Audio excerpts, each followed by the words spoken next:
Une accusation de viol, c'est une véritable déflagration. La procédure, elle est longue, l'attente angoissante, et les conséquences, elles peuvent être terribles.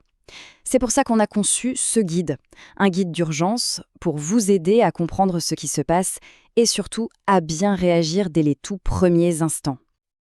Alors voilà, la nouvelle tombe. Une plainte pour viol vient d'être déposée contre vous. Et là, c'est le choc. La panique, la colère, l'incompréhension, tout se mélange. C'est tout à fait normal. La seule question qui compte, c'est qu'est-ce que je fais maintenant? Parce que croyez-moi, chaque mot, chaque décision prise dans les premières heures, tout ça est absolument crucial. Mais avant toute chose, respirez. Il y a un chiffre très important à avoir en tête, qui vient de l'Institut des politiques publiques. Le voici. 86%. C'est le pourcentage d'affaires de violences sexuelles qui sont classées sans suite. Pourquoi? Souvent, tout simplement parce que l'infraction n'est pas assez caractérisée. Ce que ça veut dire, c'est simple. Une accusation, ce n'est pas une condamnation. Il y a un chemin pour se défendre. Et ce chemin, il commence par une chose, comprendre. Ok, pour bien se défendre, la base, c'est de comprendre de quoi on parle exactement. C'est quoi un viol aux yeux de la loi française? Alors, le Code pénal, dans son article 222-23, est très précis. Le viol, ce n'est pas juste un acte sexuel. C'est, et c'est ça la clé, un acte de pénétration qui est imposé. Imposé par quoi? Par l'un de ces 4 éléments. La violence, la contrainte, la menace ou la surprise.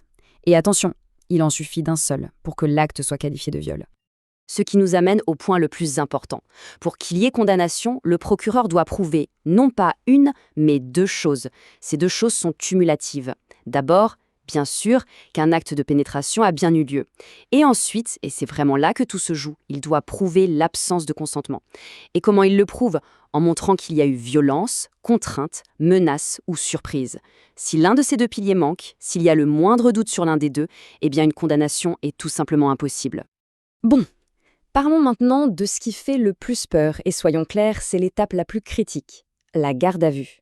C'est souvent là que tout commence, le premier contact avec le système judiciaire, et c'est aussi là que l'on peut faire des erreurs qui coûtent très très cher, même quand on est innocent. Dès la toute première seconde de la garde à vue, il faut savoir que la loi vous donne des protections, des boucliers. Il y en a 4 qui sont fondamentaux. Le premier, et le plus important de tous, le droit d'être assisté par un avocat. Et ce, tout de suite. Ensuite, le droit de garder le silence. Puis, le droit de faire prévenir un proche. Et enfin, le droit d'être examiné par un médecin. Ce ne sont pas des options, ce sont des droits absolus. Alors là, j'anticipe une question que tout le monde se pose. Mais attendez, si je suis innocent, je n'ai rien à cacher, non? Le plus simple, c'est de tout expliquer tout de suite pour que ça s'arrête. Eh bien, c'est la pire erreur que l'on puisse faire. Une phrase, même anodine, mais dite sous le coup du stress, de la fatigue, elle peut être mal interprétée, tordue et se transformer en un élément contre vous qui va vous poursuivre pendant des années. La règle est simple. Même si on pense que tout expliquer va régler le problème, on attend son avocat. Point. On va le marteler. La règle numéro 1, c'est de ne jamais parler sans son avocat. Mais il y a d'autres pièges à éviter. Deuxième erreur fatale, mentir, même sur un tout petit détail. Si les enquêteurs s'en rendent compte, votre crédibilité est réduite à néant. S'il y a une question qui dérange, on ne ment pas. On utilise son droit au silence. Et enfin, on essaye de maîtriser ses émotions. La colère, la peur, ce sont de très mauvais conseillers en interrogatoire. On reste factuel. Allez, on passe maintenant à votre bouclier le plus puissant. Ce n'est pas juste une belle idée philosophique, c'est un véritable outil juridique très concret.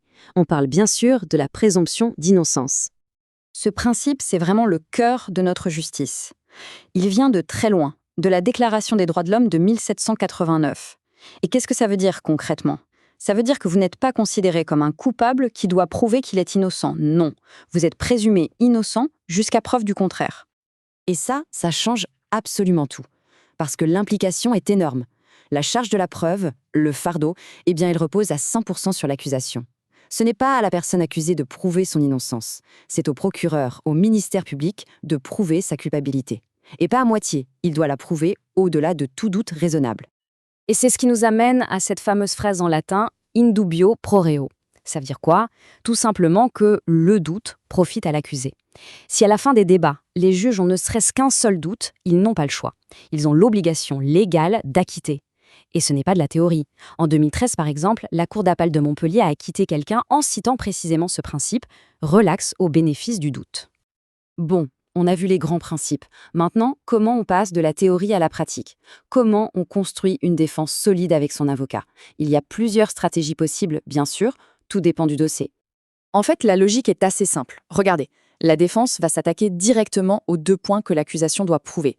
Premier axe, l'acte n'a tout simplement pas eu lieu. Et là, on cherche des preuves matérielles, un alibi, etc.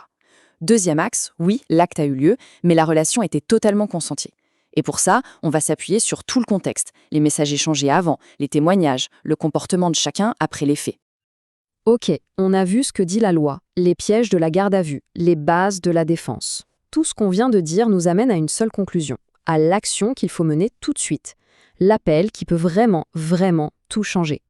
Si on devait résumer tout ça en 3 réflexes de survie, les voici. 1. On exerce son droit au silence. 2. On ne signe rien, absolument aucun papier, sans que son avocat l'ait lu et validé. Et 3. Le plus important, on contacte un avocat pénaliste. Et on ne le fait pas demain, on le fait immédiatement. Il faut vraiment garder ça en tête. Une accusation, ce n'est pas une condamnation. C'est le début d'une enquête. Et la clé, la vraie clé pour s'en sortir, c'est d'avoir une défense solide, mise en place le plus tôt possible, par un spécialiste qui connaît ses dossiers par cœur. Et parce que dans ce genre de situation, chaque minute, chaque heure compte. Avoir un accès immédiat à un avocat spécialisé, ce n'est pas un luxe, c'est une nécessité absolue. C'est justement pour ça qu'une permanence d'urgence existe au cabinet Cohen Avocat, pour pouvoir agir tout de suite, 24 heures sur 24 et 7 jours sur 7, au moment précis où c'est le plus critique. Oui, la situation est grave. Mais personne n'est sans défense face à la justice. Le droit donne des outils, des armes puissantes pour se défendre. La vraie question, au final, ce n'est pas de savoir si une issue favorable est possible. C'est de savoir si vous êtes prêt dès maintenant à vous saisir de ces outils pour défendre votre avenir.